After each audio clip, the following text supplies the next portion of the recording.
Hey guys, this is British StarCraft once again, and welcome to another StarCraft cast, as you probably would expect. This is between the yellow Terran called Spunk Xtain, and I think I'll just be calling him Xtain for this match, spawning in the northernmost point of Lost Temple, and we have the blue Protoss ChickenFoo, and I'm going to be calling him Chicken, in the left side of the map, and as I've already stated, the map is Lost Temple.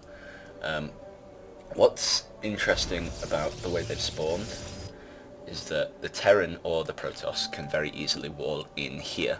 It's not that wide, especially for the Terran. If they put some bunkers down, then it's very easy to defend, and the Protoss, if they get a gateway or something similar just here, then they can pretty easily hold that off, and they can position things on the high ground to destroy an incoming army. So this map allows for a fast expo, but we seem to have a bit of conversation going on here.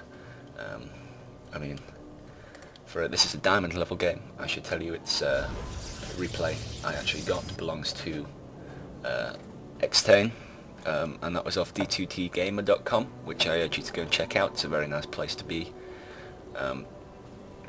But, diamond level game between a Protoss and a Terran, and apparently it was quite good, so I decided to cast it. I do love casting. It is a very fun thing to do, and it also helps me learn much more about the game than I knew already. Hopefully helps you learn as well, but all the while just giving me something to do. So this SCV, really, this probe needs to stop attacking the supply depot and go focus on that SCV. It's not really going to... Oh wow, you took a bit of health off a supply depot. I'm sure that's really going to cost me in the long term. But no, it's really not. He really should have attacked that SCV. I'm not quite sure what he's hoping to do. So we have our command center, orbital command going up for our Terran. One gateway out, and there goes the cybernetics core for our Protoss player, getting a second pad on here. So both players, notably, obviously not deciding to wall off here and go for the fast expansion that way, although we may see some, I don't know, sentries and Zealot Stalker thing to secure this expansion. That's very easy to get out very quickly, which allows you to secure that expansion. Or we may be seeing a hidden expansion. It's possible that that's the reason this SCV here. It is also possible that he just completely mis-scouted and didn't do very well. Yeah, he did. He went straight across the map. So that was a mis-scout, even though the probe had already come from down here. Ooh, look at this. We do have sentries coming out for... I think he's completely skipped his first zealot, so yeah, we do have sentries. So I'll be expecting to see some force field play. But our Terran player is positioning Marines around and getting a factory and another factory. We could be seeing a heavy mech build here, although it is possible one of these will just be lifted off and used for scouting, but I think it's much more likely we might be seeing a reactor to starport, or just a reactor and a tech lab, and getting maybe Hellions with blue flame Hellions, and siege tanks / Thors. Xtain realises his poor scouting there and manages to go to two wrong bases before finally cracking the mystery and finding the space. But if this sentry can, yeah, that SCV is going to really see much. The sentry is going to zap it, and then the zealot should hopefully attack it. Oh no, they let it slip past. Oh, that is tragic. Wasted force field. It's going to see everything. It's going to see the 3 gates. It's going to see the Twilight Council. It's going to think Blink Stalkers or Zealot Legs, and it's gonna hurt it badly. Down here we do have a bunker going up. I'm interested to see where that is. It's going up on the top of his ramp. So the Terran player, in fact, opting to secure his first base. We may be seeing some turtle play from our Terran here. If we go into the income tab, we see that the Protoss player has actually got more probes, but that's only a slightest hint towards whether there'll be a fast expand coming up or not. It's just common of high-level play. Much high-level play is to be making a lot of probes. What really defines the good players from the bad players is the amount of probes you make, harvesters you make, because that's just really, without harvesters you can't do anything. So yeah, we're seeing, as I thought, we're seeing a reactor coming on, and then we are getting the Infernal Pre-Igniter there for the Hellions, and we are pumping Hellions out of both of these. I would not be surprised to see a reactor go up on this one when this Hellion finishes, and then these 2 Hellions, 4 Hellions, are going to go off and have a time, and here we are from the Protoss player, as I suspected, sentries, zealots, and a fast expansion. But the Terran has got a bunker now on the low ground. It looks like he salvaged one up here, so he may also be going for an expansion. But he's going to be fairly safe against this build. There's nothing there which can do dreadful damage. Sentries, obviously there's more of them, but they can't do that much damage. Whereas the Zealots, they can, but you know, there's only 2, so that's not going to be too drastic. Do we have a forge? No, but we do have, what's its face?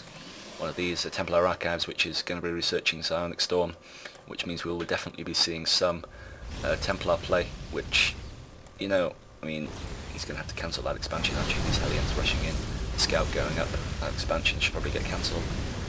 It'd be a bit of a waste if it wasn't warping the Stalkers to shoot the Hellions, obviously, because nothing else can at the moment, but I think that they're going to have to pull back, but they can just sit down here and really, he does not want them running up into his base using them force fields to their maximum potential. But the expansion's cancelled, yes, good, just in time. And our Terran player, look at this, getting Thors, going a tech-heavy build. Well done, Xtain. You seem to be executing that fairly well, actually. He's got his double gas. He hasn't been going for the hidden expansion like I thought he was. That was just, as I said, a miss-scout. I would not be surprised at all if I was to see Siege Tech being researched in conjunction with the Siege Tank he's got. So it looks like he's going for Siege Tanks, Hellions, and Thor's build, which actually might be devastating against his Protoss. I mean, sure, he's got High Templars about to get Psionic Storm, but really, I'm not sure if it's going to be enough. The Terran player is going to be able to melt through the Protoss defences here. If he was to get Siege Tanks, he could get his Thors up, deal massive damage, and as the Protoss player attempts to engage, especially with these Zealots, if the Thors stay within range, both the Terran and Protoss are expanding, by the way. If the Thors stay in range of the Siege Tanks, and the Zealots, when they attack, are just going to get torn to shreds. But it looks like we have a push here from our Protoss player, perhaps. Seems to have whooped in a few more Zealots, got a few Stalkers, got a few Sentries, some early pressure, not early pressure, some pressure may be applied now. But I don't think you're going to get much past a bunker. 6 Marines in there, a Thor, a Siege Tank, 2 Thors and a Siege Tank and 4 Hellions. I'm not convinced that's going to be the best push you can have. But as we see here, this Protoss player seems to be fairly wary of drops. As you see, he's got a perimeter set up around here with Stalkers, allowing him to spot any drop coming in. There is not a single bit of shadow on this Protoss person's base, aside from this tiny bit here, but as we see, that is going to completely eliminate any shadow there. And here we have some Hellions rushing in, hoping to scout out, nearly one-shotting that if they can go back and take that out. Oh! Oh, come on, yes, there we go. You're maximising their splash damage potential here, firing down the chokehold. The sentries inadvertently made themselves, but all them, they're going to get taken out. Definitely not a cost-effective use for so many Hellions there. Sniping 1, perhaps 2. Come on, get the second. Oh, no. Let's get sniping 1 Zealot. But Hellions definitely weren't the best thing against that. The only real practical use I can think for them now is more like mineral line harassment. You land a few blue flamed Hellions here, even though there's cannons. I don't think he's going to get close. If you land some blue flamed Hellions here and just go pfft, that's going to roast and toast them nicely. But definitely a very mech heavy build here from our Terran player. Wisely securing the Xelnag watchtower, which actually gives vision on every push timing you make because the spawns are so close, which is a very important factor. But you know, still making Thors. This seems to be a mainly Thor and Siege Tank build. I think the Hellions may have been stopped being produced, things they didn't work out. And we are seeing a medvac, so we may possibly be seeing these Marines getting dropped in, or I suppose if we could see a Thor drop. It's also possible. There's actually quite a lot of scope for some really interesting and diverse tactics here. And indeed, we are seeing a Hellion drop, but I am not convinced it's going to succeed. I mean, he might be able to, if he comes around here and lands here, he'll be able to do something, but if he does what I think he's going to do, and goes around for the, if we go over to his player camera view for a second, I expect that he will just be sending them round this side, attempting to get an early, not an early, just attempting to get a few kills. But we see he does seem to be pushing out. But this drop, I'm afraid, is not really going to achieve much. He's got the Protoss player has got a very good perimeter set up, and Xtain is really not going to be able to achieve anything. This is going to see it. This is going to, I think, Xtain probably now, yeah, seeing that medevac. So he probably is aware that something's coming, but at the same time a two-pronged attack is going on with this massive Thor army, and there's a Psionic Storm laid down right on top of them clumped up units, but mech units have so much health I'm not convinced it's going to be the most effective use, and now melts away the Protoss army completely melted away. I mean, I think the Protoss was attempting to turtle on 2 bases by the looks of all the cannons, but this